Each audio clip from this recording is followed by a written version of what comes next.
Yo, what's going on guys? HyperX here. Welcome back to another video for Elden Ring, and in this one I want to showcase an awesome weapon, a poison weapon no less, and that is the Venomous Fang. This is a claw type weapon. It looks incredibly cool, basically looking like the claw straight out of some sort of weird giant lizard. But of course the claw as a weapon type is incredibly cool when you have the sort of double slashing fast paced combos, and this has native poison buildup, which means you can of course apply the poison affinity, the poison debuff to enemies, which does additional ticks of damage alongside your attacks. It is a very cool weapon, and when paired with a few nice select items, you can really get quite a lot out of this one. So not only do I want to showcase the weapon in this video, but I'm also going to show you where to get a couple of nice things if you want to spec it up for a poison type build.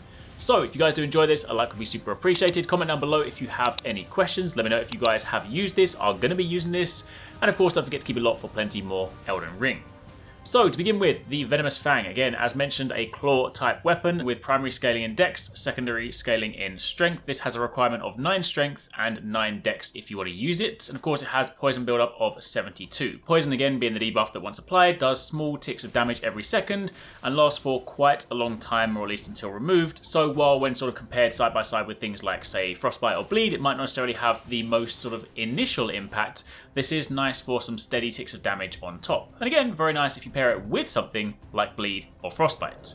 This weapon also allows you to put on your own Ashes of War, so it is very customizable. And speaking of which, if you do go to apply your Ashes of War, while yes, there are of course plenty of different things you could do, assuming you have the Black Wet Blade, then of course you can put on different types of affinities, and you could just put on poison to bolster that poison build up even further, so that then of course you have very few attacks necessary in order to proc that poison. That does seem like one of the obvious things to do. Alternatively, you could throw bleed on this, so that you have both blood loss and poison on this, so that of course you can then lean into the benefits of both. You get the nice big chunks of damage from blood loss, you also get the gradual ticks over time from poison. Also worth noting, if you are of course heavily arcane spec'd, then you actually get more mileage out of switching this to occult. You'll actually get higher poison buildup on this one, and you'll also get much more physical attack damage, because of course occult takes the physical damage from arcane, so this is actually quite a nice option for that as well. But in this situation, I decided to sort of test a poison slash blood setup, because you still have pretty nice build up for both, and given the speed at which this weapon attacks, you actually get both of those proccing pretty quickly. That also means if you do happen to do that, you can actually pair it with 2 talisman. You can of course pair it with the Lord of Blood's Exaltation, which we've spoken about before,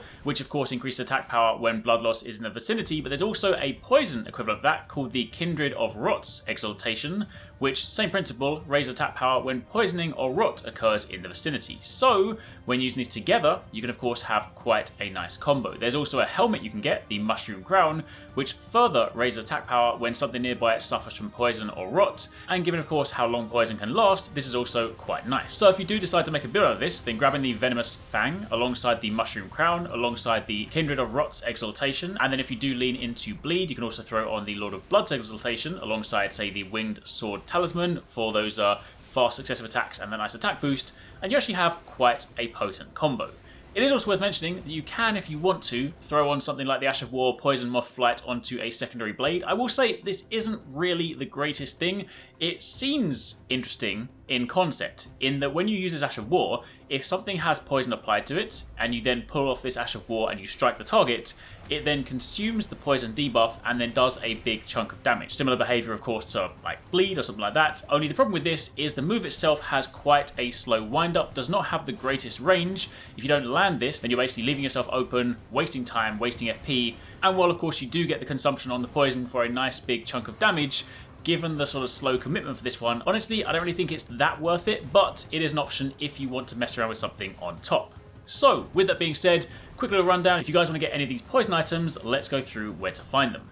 For the Venomous Fang, you need to go over to Caelid and you need to make your way to the Abandoned Cave. This one, of course, I have the Site of Grace for. If you have never gone here before, then go from the Site of Grace on the left-hand side, go from the Smouldering Wall, and the entrance to this one is just down from a cliff. You just need to sort of jump in with your horse. Anyway, from the Abandoned Cave, there is a lot of Scarlet Rot in here, so do be careful, but what you want to do is drop off the sort of initial platform, and you then want to make your way around to the left. You're going to be going through the sort of left passageway, and you'll then be going and following that round until you come to a little raised platform past a statue. You then want to go and hug the wall to the right and then drop off of there, and you then want to go right again past this sort of a statue, past this sort of collectible, and you'll then be going through this little sort of dark cave and you work your way down.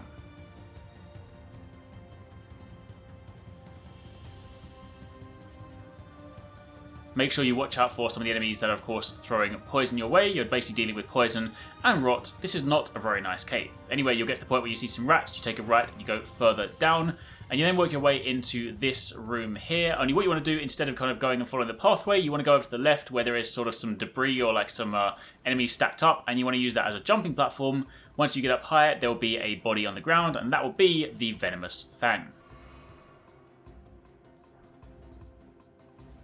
Moving on from there, if you want to get the talisman to, of course, increase the attack power when poison is in the vicinity, you want to go over to the Seedwater Cave, which of course is over near Volcano Manor, up in this sort of Altus Plateau region, sort of near Mount Gelmir. And from there, all you need to do is make your way to the very end of the cave, going through sort of a few different pathways, pretty straightforward, and you will then need to defeat the boss at the end, 2 of the Kindred of Rot. Pretty simple stuff, just of course watch out for their attacks because they can be a little bit tricky, and then once you've done that, you will get the talisman.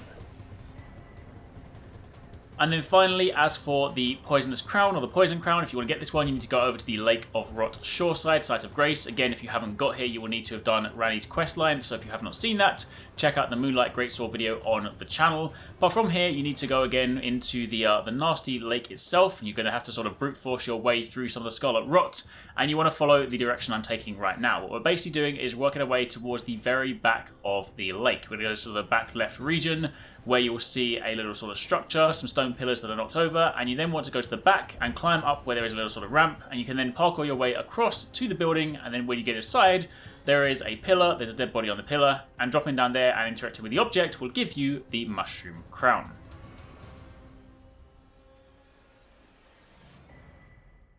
And then finally, if you do want to experiment with that Ash of War that I spoke about, again, not exactly the greatest Ash of War, but if you do want to get it, you then want to go over to this location here, this sort of Site of Grace you see right now. You will also need to set time of day to night because we're going to be fighting one of the Knights Cavalry, but from the Caelid Highway South Site of Grace, you then want to run over to the east, follow this route right now, and you will then see a knight doing his patrols, take him out, and you will get that Ash of War. Again, not really one you're necessarily going to be using too much, especially since you can't even apply it to the claws.